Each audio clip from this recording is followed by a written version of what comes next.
السلام عليكم ورحمة الله وبركاته كسر دوادا قنصر أونلاين أكاديمي عشر كيني يجوري كورس كبيسي حسابته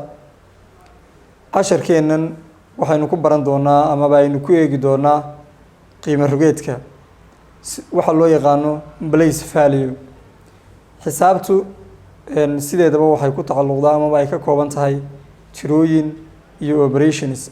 tirooyin iyo calaamado tirooyinku waa 10 number 10ka number ee aynu naqaan ayaa sameeya oo aynu ku tirsanaa hadba inta tire aynu u baahanahay maxaynu ka wadnaa taas bal si fiican ula socdo tirooyinka aynu naqaano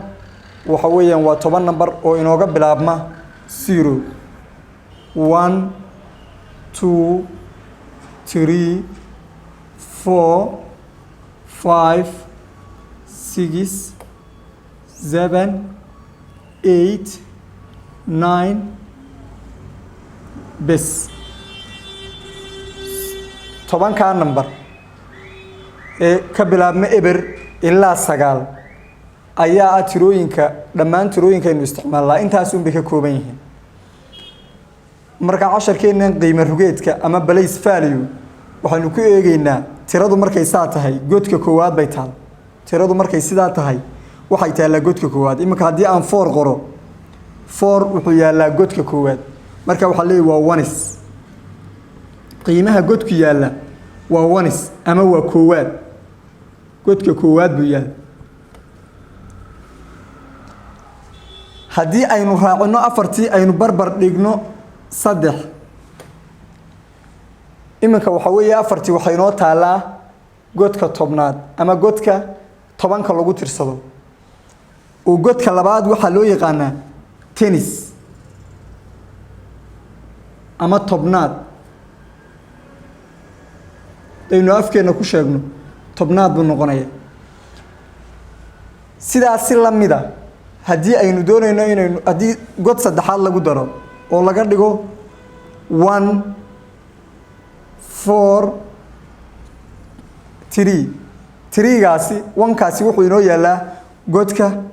boqolaadka ama 100 inoo yaala godka boqolaadka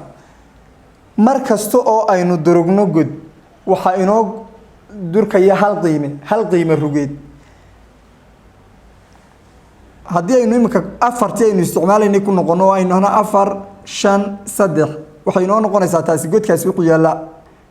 godka afraadka ayuu yaala ama godka boqolaadka ayuu yaala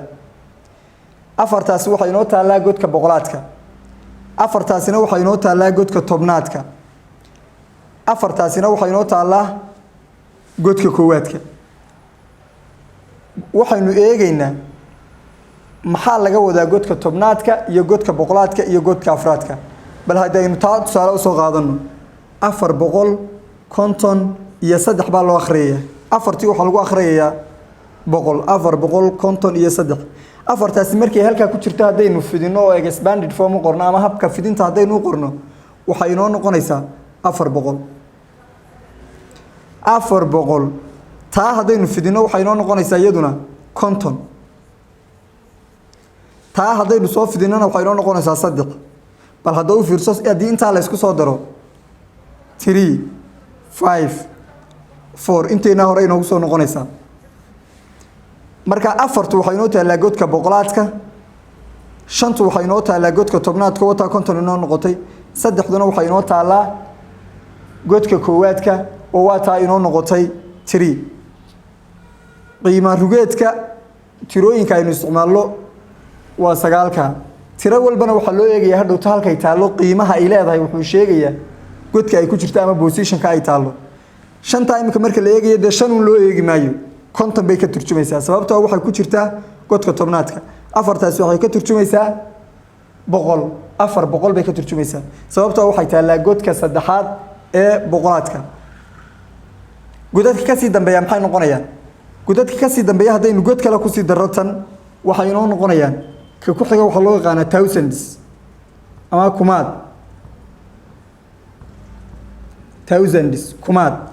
ka ku sii xiga wuxuu inoo noqonayaa 10000 toban kumaad 10,000 haddii aynu halkaa ka sii wadno qiimo rugeedkeenna waxaynu sheegnay inta ugu horeysa godka koowaadka ka tobnaadka boqolaadka kumaadka toban kumaadka ka ku sii xigaa wuxuu inoo noqonayaa 100,000 boqol kumaad wuxuu inoo noqonayaa boqol kumaad oo waa tiradu markay boqol kumaad tahay waa markay imsa tahay waa markay tahay 6 god